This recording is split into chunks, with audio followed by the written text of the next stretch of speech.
Hello and welcome everybody to my video Interest Rates Rise, Financial Repression Continues. The crushing issue of high inflation caused by central banks can no longer be downplayed. Public displeasure at the increasing currency devaluation has now forced monetary policy makers to act. The US Central Bank has raised its key interest rate to 1 percentage point. Many other central banks have also reacted, such as the Bank of England, the Central Bank of Australia and the Central Bank of Sweden. Even the ponderous European Central Bank now plans to raise interest rates at the beginning of the third quarter this year. Does all this mean that there will be an interest rate reversal? The answer to this question is important for investors. Interest rates play an extremely significant role in economic and financial activity, especially in the price formation in asset and commodity markets. The answer begins with a look at the fiat money system that has been installed the world over. In the fiat money system, interest rates are not established in a free market. Rather, the interest rate is set in a restricted market. Not only do central banks dictate short-term interest rates, but they now also have a firm grip on long-term interest rates through the purchase of debt securities. In principle, if they want, they can determine the interest rate to the decimal place. The interest rate is extremely important to the functioning of the fiat money system, because fiat money is created by the central banks in close cooperation with the commercial banks, which lend money to consumers, producers and governments without corresponding savings, that is, income not consumed, available. It amounts to creating money out of thin air.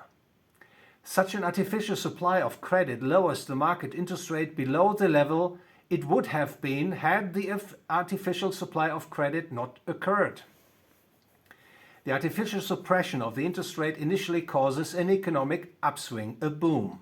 The boom has an impact on the economic production and employment structure.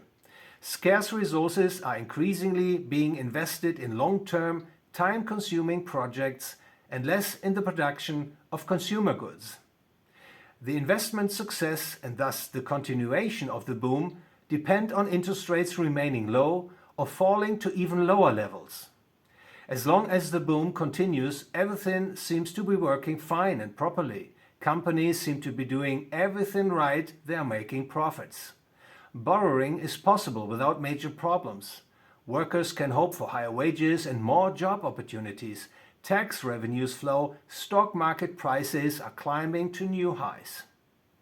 But debt is also growing in absolute terms and in relation to economic output. Consumer spending is finance on tick, which essentially means capital consumption and no capital accumulation. And the government, in particular, borrows heavily to finance its spending, which normally contributes little to nothing to the productivity growth of the economy. Returns on many business investments lag behind the rise in debt, contributing to the increase in overall debt levels. What happens when the central bank raises interest rates is obvious in the light of what has been said. When interest rates rise, people reduce their consumption and save more of their current income. Companies suddenly notice that profits are lower than hoped, new investments do not pay off contrary to expectations, they flop. Projects are halted, liquidated, and jobs created in the boom are lost.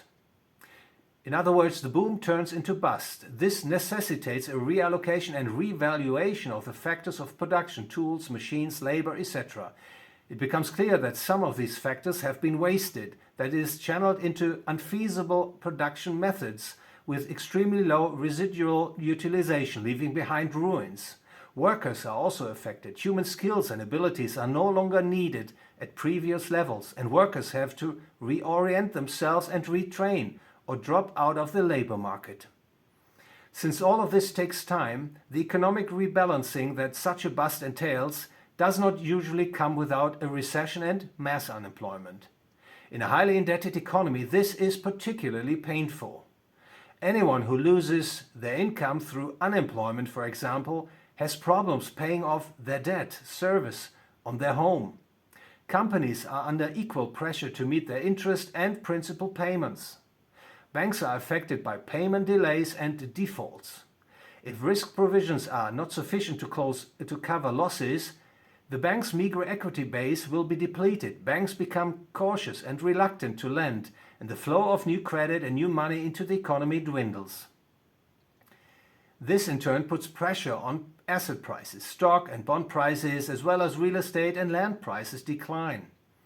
The value of the collateral underlying bank lending dwindles. Banks require additional collateral from borrowers. If borrowers cannot afford this, they are threatened with termination of the loan and slide to the brink of bankruptcy. This way, the inflationary regime can ultimately turn into a deflationary regime in which the prices of goods fall across the board and the economy goes down the drain. If there are no opposing forces, such a development will even bring down the entire fiat money system. But there are opposing forces. It is important to note that the debt pyramid has been piled up under a regime of financial repression in recent years. Central banks have cut interest rates so much that they were and still are negative after inflation. Maturing loans were thus replaced by new loans with a negative real interest rate, and more loans were also taken out, also with negative real interest rates. Therefore, it is understandable that especially highly indebted governments have very little interest in a monetary policy that increases interest rates and lowers inflation. Because low interest rates combined with high inflation are exactly what public finances need. They reduce government debt at the expense of creditors and money holders.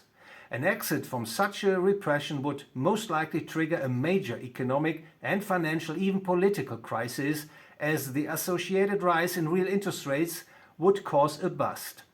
So the key question is, what is the motive of the central banks? Their true motive is certainly not to keep consumer price inflation at the 2% mark. Otherwise, they would have raised interest rates long ago. Rather, it is to be feared that central banks want higher inflation to diffuse the precarious debt problem of their national economies. As mentioned before, this can be achieved if interest rates are kept low, with inflation exceeding interest rates, so that the creditors and money holders get the short end of the deal. However, there's a problem. Inflation must not get too high, because if that happens, there is a risk that people will literally flee from money, and money threatens to lose its function altogether. Of course, governments don't want that. They need inflationary fiat money to conduct their redistributive policies. If central banks want to pursue a policy of elevated inflation, while at the same time preventing inflation from spiraling out of control, they have to bluff the public, giving the impression that they are determined to fight inflation, which of course they are to blame for. While some smaller interest rates might be delivered, the question is, will real interest rates, which have been negative for around 15 years, return back to positive territory? Doubts remain.